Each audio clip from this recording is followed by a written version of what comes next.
where are you right now? And then what are the branches of possibilities that exist from your current position? So I use the analogy in the book of, Welcome to the show, Kevin L. Michel. well done, great to meet you. Can I call you Dan? Is that okay? Yeah, that's fine. Same person, different name. Yeah, great to be here. I caught a few of your episodes, and it's you've got a great show going, and it's a pleasure to be on. It's a pleasure to have you on. So, Thank you.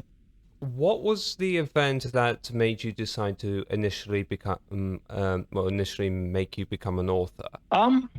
That's a great question. I think it was a sense of, the experience we all have of trying to figure out the world and figure out life and achieve certain goals. And, we make some progress along the way. And then we get to a point where we're like, I wish I knew this 5 years ago, 10 years ago. It would have saved me a lot of time. And you hope that when, people are successful and they get to some next level, that they will pass down what they know. And successful, obviously in quotes, there's success every single day as we make progress. So for me, it was just the feeling of, well, okay, here's what I know now that I wish I knew then. Here are these insights that I have that I didn't have then. And just the feeling of wanting to pass that on, and understanding also of the frustration that I felt at work, just the standard 9 to 5 job of,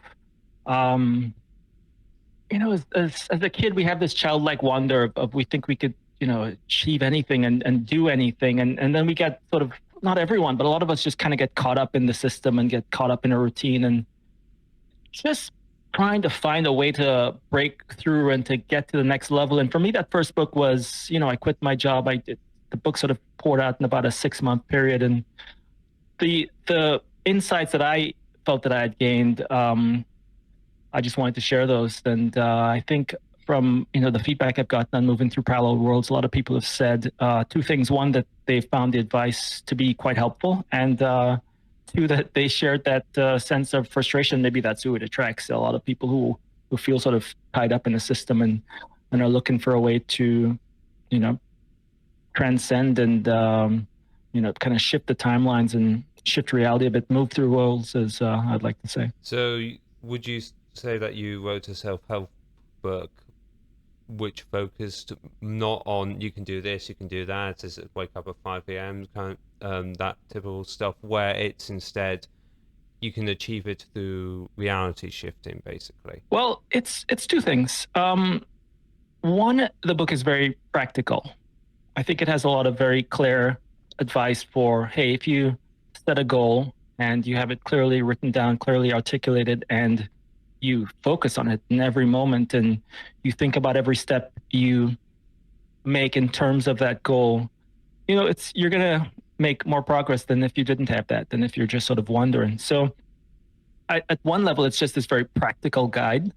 And at another level, there is this metaphysical element. There is this connection to some source, some force,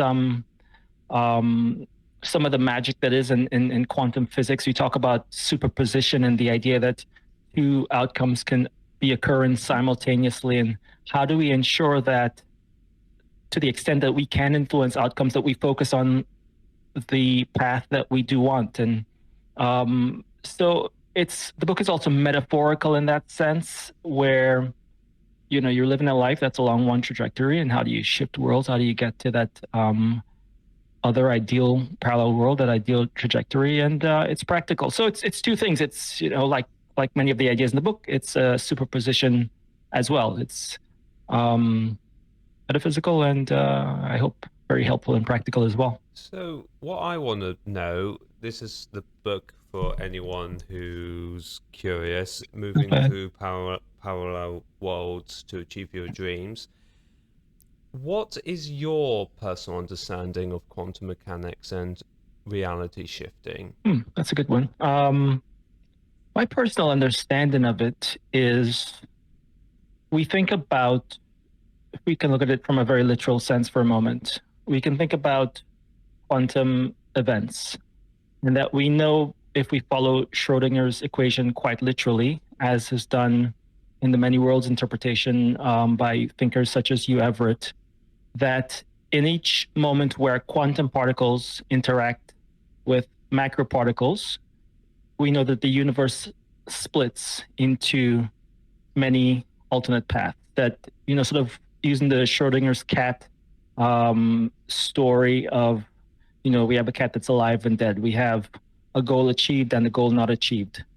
So that's the sort of very literal element of the quantum physics and the many worlds interpretation, which is just a fun, maybe even the most, you almost have to say simplistic understanding of Schrodinger's equation, or the most literal is what I want to say, interpretation of Schrodinger's equation, because Schrodinger's equation, if taken on face value, taken, literal in a mathematical sense, it says that as quantum particles interact with macroparticles, you have the split in the worlds. And then we take that again to the metaphorical level of how do we get to where we want to get to, and how do we make our way through this life, where at each moment we know that many things can occur and do occur, and how do we get along that ideal path? And we know that there's a practical way to get there. I talk a lot about the subconscious, and I offer the subconscious as the part of self that is aware of the many world nature of reality. The subconscious as a supercomputer, if you will, that can process the infinity of options that become available to us. And the conscious mind is sort of this more narrow entity that doesn't have this full awareness. And so by tapping into our subconscious, we're tapping into that broad array of possibility. We're tapping into the power that we all have to, it's almost like a quantum computer, right? And we have just this sort of narrow focus every day. We have this kind of narrow vision, which is the conscious mind. But when we tap fully into the subconscious, a whole world unfolds, and we can be guided to that ideal parallel world, which is what I call it. Would you describe? I was just thinking as you're saying that. Would you describe the subconscious mind as almost ethereal in that regard? So because it's on the same wavelength as every single possible reality, every single thought is actually happening. I remember hearing that when I was a kid.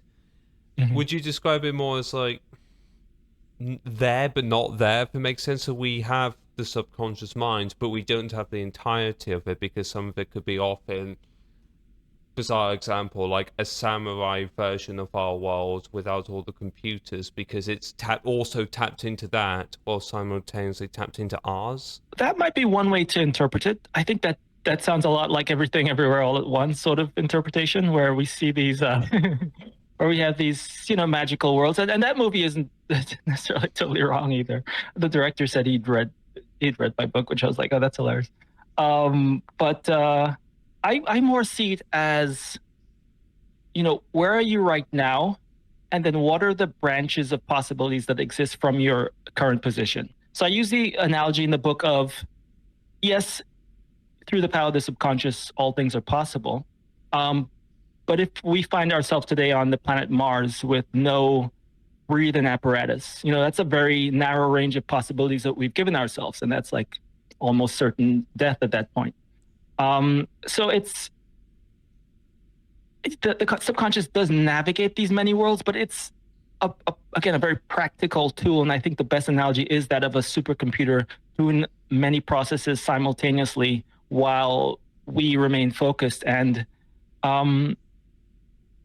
the calculating multiple variables, that is a taxing process. And you could think from an evolutionary biology point of view, the brain and the body is always sort of looking to optimize processes and find maximum efficiency. And maybe having a lot of those processes occurring at an unconscious level, a subconscious level, is the most efficient way to do things. Imagine if you had to navigate the world in each moment, thinking about the thousands of things that could unfold. Aside from the anxiety that would result, it just would be a slow, inefficient process. And we could say maybe that is an evolutionary biological mechanism by which the brain functions to navigate the many possibilities, which is to just leave the conscious mind sort of out of a lot of it. And we know just how much of our or maybe we don't know, but some of us know how much of our decision making is just at subcortical levels of awareness, where that we don't get a preview to a lot of what's going on behind the scenes. We don't fully understand a lot of our motivations. Often, a lot of these motivations are based on a lot of prehistoric drives, which we think are no longer relevant. And the subconscious just deals with a lot of those. And I think then there's some rationality to postulate that the subconscious would also be the one navigating the many worlds, if that was the reality that we did exist in. It sounds like the subconscious mind is kind of a biologically appointed delegator, because as you're saying, like, we would have to sit here and think about all the possible outcomes to a decision. Like, someone might decide I can eat cake, and then all those thoughts go through their head, but the subconscious just does it for them in almost a split second.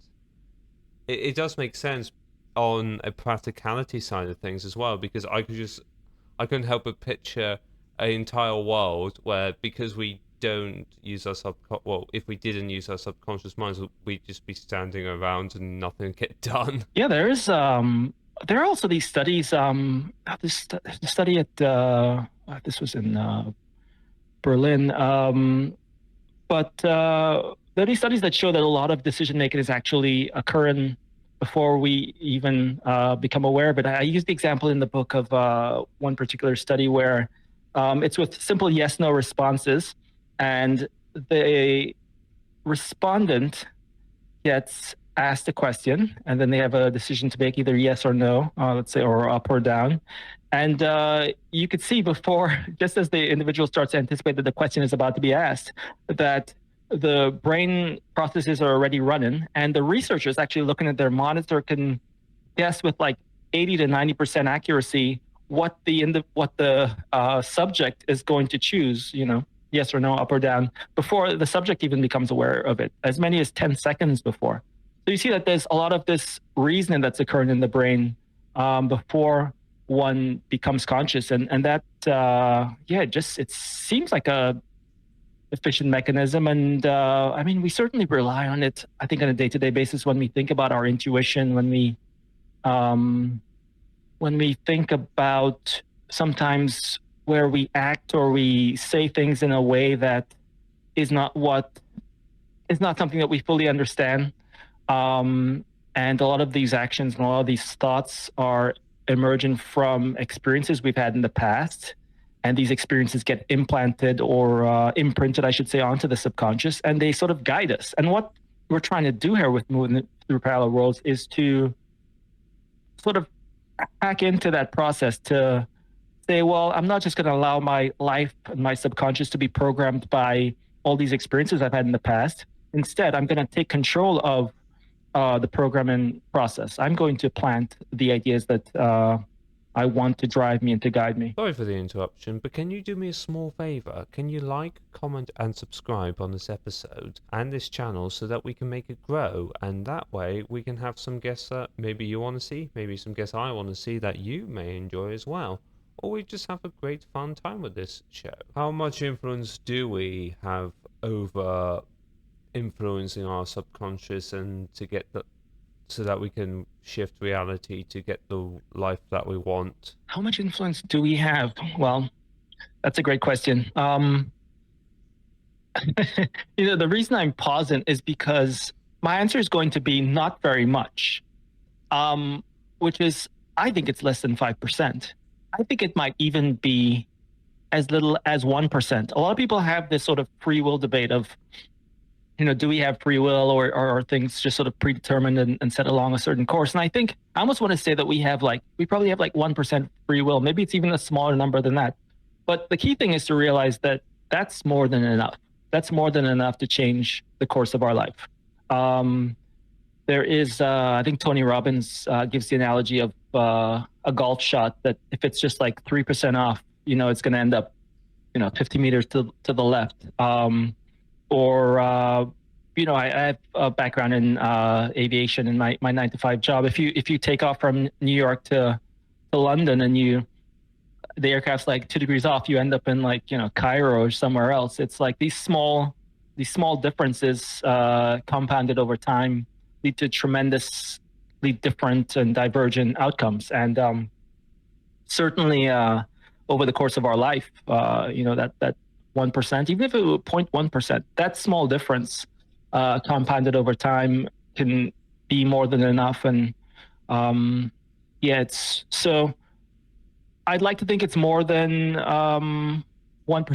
I'd like to think it's more than 5%, but it's enough. And it's certainly enough of a differentiator from person to person. And it's enough of a differentiator from, the outcome of, maybe struggling at a 9-to-5 job forever, which a lot of us don't want to do, versus, some ideal and some vision of a better future. I was just thinking how much of it's influenced by genetics, and I bring this up because there's a whole debate whether with the free will thing, it's like, well, how much of it's free will and how much of our behavior is genetics? And there's but here's a spanner in the works though. Nobody wants to go and investigate because since we live in a meritocracy, no one wants to find out, well, is your success and failures not down to your abilities, but purely because genetic predisposition. Yeah, I'm laughing, and you probably know why I'm laughing, because obviously in the current cultural climate, just even the word genetic, it's not even.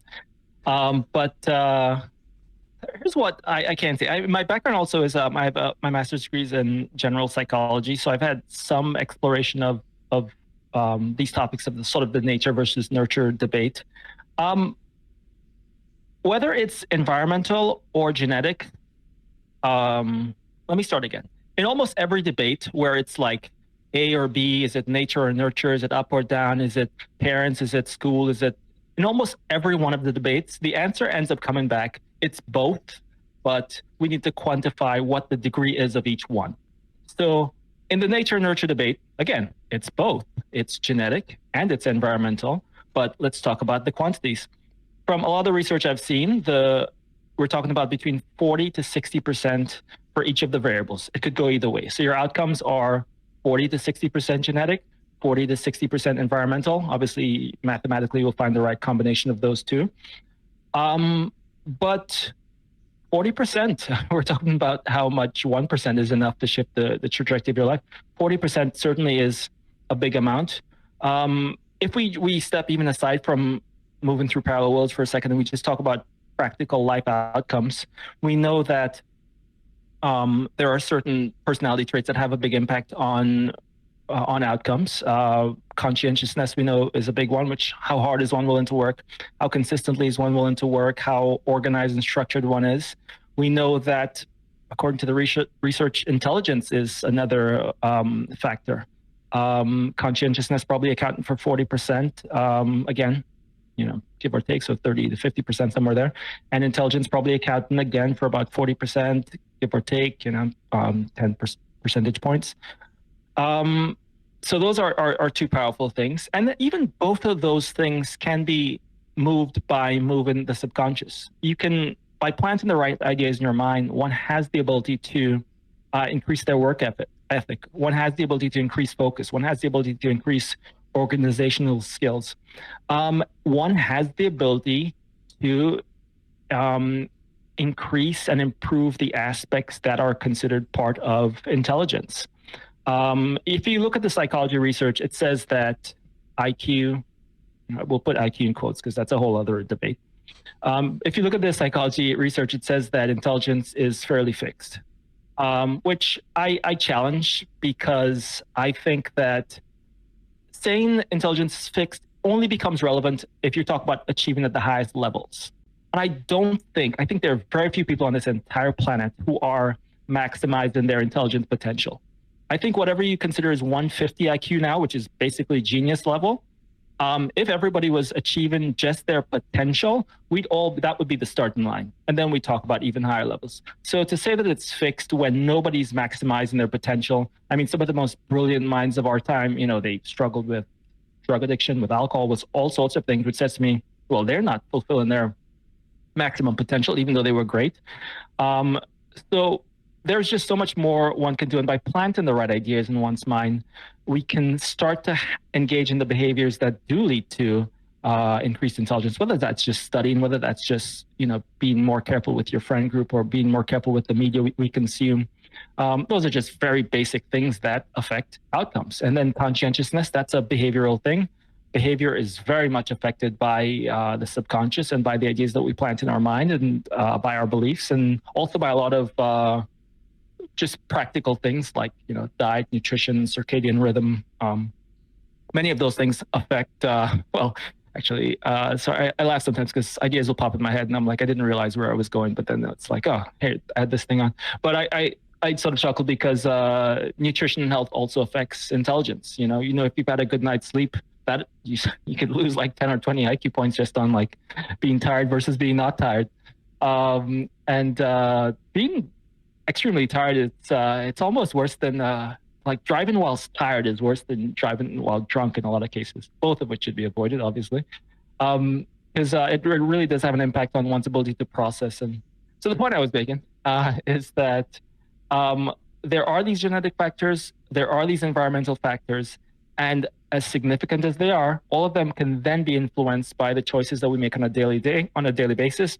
And the ideas we implant in our subconscious does impact each and every one of those choices, and it continues to impact our outcome. So it's this idea of compounding, and that's such a significant thing. And that's why that, as we're saying, that 0.1%, that 1%, that's more than enough to make a difference once we start thinking of compound effects of our behaviors and the choices that we make. So you were saying about the media, the friends, the environment that we choose to influence ourselves around. And I've literally technically yesterday, due to personal reasons, I've just finished my current job and going to start a new one soon. But I left there because I didn't enjoy it. I'm not going to say any more than that, in case they figure out just like, oh, he was here.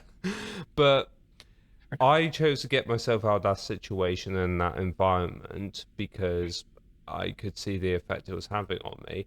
What can people do to get themselves out of their situation that they don't like, and to use your words, shift reality? So absolutely. The first thing to understand, obviously, is that the physical world is in many ways a mirror, or the cause of, I should say, the mental world is in many ways the cause of what we experience in the physical world. And that first step is to plant the idea in the subconscious of the vision of what we intend to achieve, and to allow that to guide our actions. I like to think of the world we live in, the physical world, as very much akin to a dream where matter is a bit more unyielding, more slower to move, shall we say. And, we have a responsibility to learn how to move these elements. And, even in an actual dream, sometimes you're being chased by the monster, and you're like, even if you're lucid dreaming, sometimes it's tough to realize, oh, why aren't my legs moving? Why do they feel really heavy? You have to learn to sort of operate in the space. And in the physical world we live in the physical space, the key to operating effectively, as far as I can tell, is to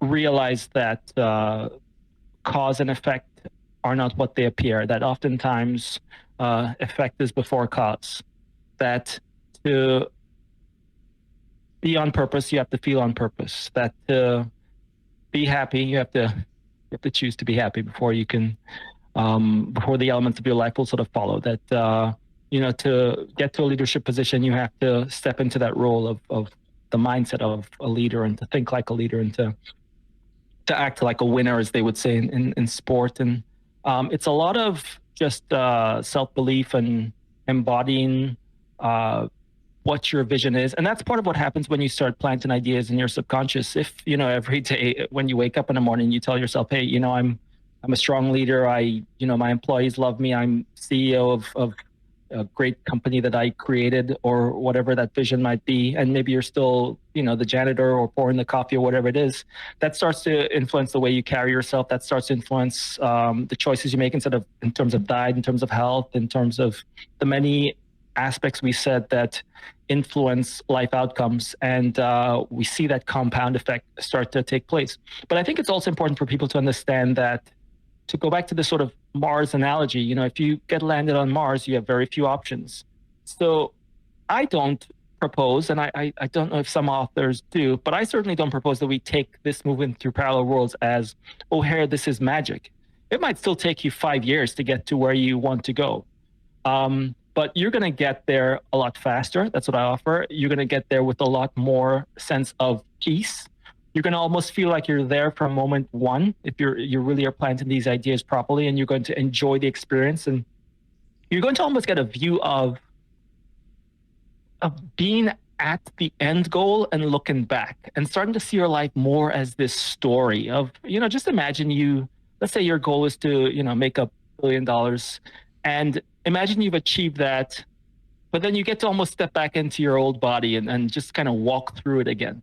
That's kind of how it feels, because you're like, even when you face struggles on a day-to-day basis, you're like, oh, okay, yeah, this is that struggle, this is this. And wow, you start to think, wow, I wonder how this challenge is going to somehow get me to that $1 billion spot, because I don't see it right now. I'm mopping the floors right now.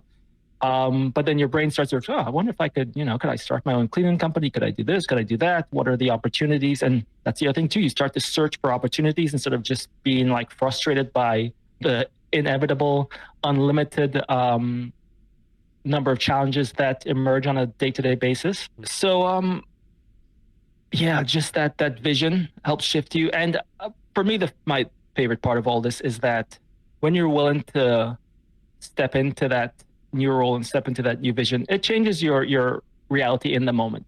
So it's not even like, oh, well, does this work or not? It works like from second one, because you start your day with a new bit of vibrancy, a new bit of energy, with just healthier emotions, with just a real gung-ho, bring it on approach to life. And in life, nothing is guaranteed, and I don't offer that with moving through parallel worlds that it's guaranteed either.